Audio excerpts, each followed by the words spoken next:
Bonjour à tous et bienvenue dans cette nouvelle vidéo où on va s'intéresser aux sociétés durant l'âge industriel. Au 19e siècle, c'est le début de l'apparition de l'industrialisation. La production industrielle apparaît dans les usines, notamment grâce à l'invention de nouvelles machines. On peut se demander d'où est partie cette industrialisation. Eh bien, elle se développe à partir de l'Angleterre, à la fin du XVIIIe siècle, puis elle va se diffuser le long des régions minières. Au 19e siècle, vous allez avoir des transports qui vont s'intensifier, les villes qui vont se transformer. L'Europe entière, en fait, est touchée par ces changements qui vont avoir une incidence importante dans la vie des personnes qui travaillent dans ces domaines. En effet, l'industrialisation s'appuie sur la nouvelle source d'énergie qu'est le charbon, ainsi que sur la machine à vapeur qui va être utilisée dans le textile, la métallurgie ou encore le chemin de fer. Elle va se diffuser en Europe au milieu du 19e siècle et connaît une seconde poussée à partir des années 1880 avec de nouvelles sources d'énergie qui vont être l'électricité et le pétrole.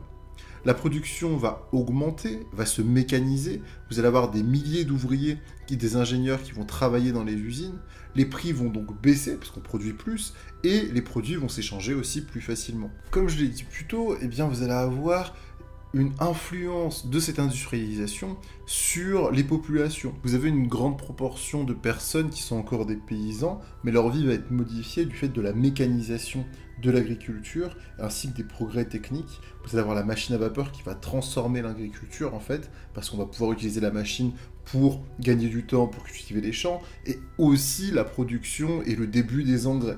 À côté de ces paysans, vous avez aussi des ouvriers qui vont être de plus en plus nombreux, employés dans les usines. Ils vont vivre et travailler dans des conditions très difficiles. C'est la naissance d'une société, mais aussi d'une culture ouvrière. Le fait que vous ayez de nombreuses industries, ça va aussi modifier le paysage. Les régions industrielles vont être marquées par la sidérurgie et les mines. C'est ce qu'on va nommer les pays noirs. Et au sein de cette industrialisation, eh bien, vous avez vraiment des familles entières qui vont être logées au sein de l'entreprise, en fait, dans un complexe qui est créé. Dans ce complexe, vous allez pouvoir avoir des pharmacies, des écoles pour les enfants. Donc en fait, travailler dans une usine à cette période-là, c'est travailler pour une entreprise et c'est aussi le fait que l'entreprise fasse partie de la famille et contrôle, entre guillemets, tout ce que votre famille va pouvoir faire. À côté de ces ouvriers, vous avez aussi le début de ce qu'on va appeler les classes moyennes, employés de magasin ou employés de banque. Les banques, quant à elles, ce sont celles qui vont prêter de l'argent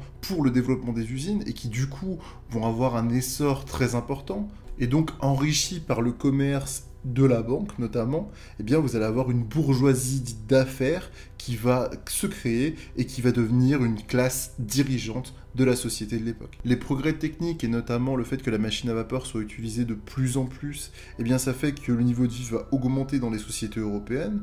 Ce progrès technique, il offre vraiment une existence plus confortable à une grande partie de la population. Néanmoins, à côté de ça, vous allez aussi avoir les ouvriers qui vont être de plus en plus salariés et qui vont dépendre d'un patron au lieu d'être indépendants, comme c'était le cas pour les artisans ou encore les agriculteurs. Les ouvriers mécontents de par leurs conditions de travail vont organiser de nombreuses grèves et manifestations. Ils vont demander donc une amélioration de ces dernières et grâce à des lois sociales, leur sort va s'améliorer, mais les crises économiques qui vont arriver par la suite vont ralentir l'activité des entreprises et va créer du chômage. Enfin, je ne pouvais pas ne pas vous parler du Creusot, qui est l'installation des usines Schneider, où vous allez avoir la famille Schneider qui vit dans un château de la Verrerie et qui va organiser tous les aspects de la vie des ouvriers, notamment les logements, l'éducation, les soins médicaux, l'achat, les loisirs. Et cette ville, d'ailleurs, est décrite par Maupassant. Cette industrialisation, elle va aussi réorganiser la carte de France avec les chemins de fer. La première ligne de chemin de fer en France date de 1827. Elle reliait Saint-Étienne à Andrézieux pour transporter du charbon. Par la suite, le réseau ferroviaire français va se développer, reliant les villes les unes aux autres, notamment les grandes villes. Et le réseau ferroviaire que nous avons aujourd'hui en France métropolitaine, eh bien tout simplement, il descend du réseau ferroviaire de cette période-là. Cette révolution industrielle, elle fait aussi apparaître des aménagements dans les villes, comme les aménagements de Haussmann à Paris. Dans toutes les grandes villes, vous avez cette forme d'aménagement. En fait, les villes sont dites haussmanniennes. Ce sont des grandes avenues qui laissaient, en fait, si vous voulez, traverser l'air et qui laissaient les villes s'aérer. Cette révolution industrielle va aussi voir naître des idéologies, que ce soit le capitalisme, c'est-à-dire l'organisation économique dans laquelle vous allez avoir des capitaux qui vont être investis dans les entreprises pour accroître la production et faire des profits. Le socialisme qui, lui, va défendre le prolétariat, c'est-à-dire la classe sociale qui va être composée de ceux qui n'ont que leur force de travail pour vivre, les ouvriers. Vous avez vraiment un monde qui a totalement changé en à peu près un demi-siècle. Et dès 1848, du fait de la crise économique, la France va traverser une révolution très importante à Paris. C'est le début des mouvements sociaux. Les mouvements sociaux, c'est la mobilisation des personnes qui vont vouloir modifier l'organisation de travail ou de la société. Et aussi des mouvements nationaux à l'échelle européenne, la mobilisation des nations pour se défendre et obtenir leur indépendance.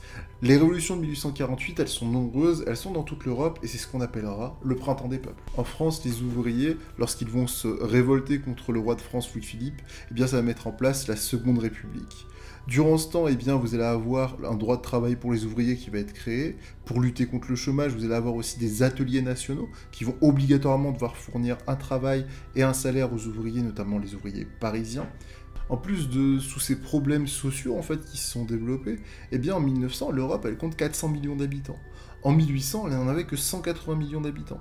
Donc il y a vraiment une très forte croissance démographique parce que, eh bien, vous allez avoir une baisse de la mortalité grâce au progrès de la médecine et notamment de l'agriculture. Si on nourrit mieux les gens et si on les soigne plus, eh bien forcément, ils vivent plus longtemps.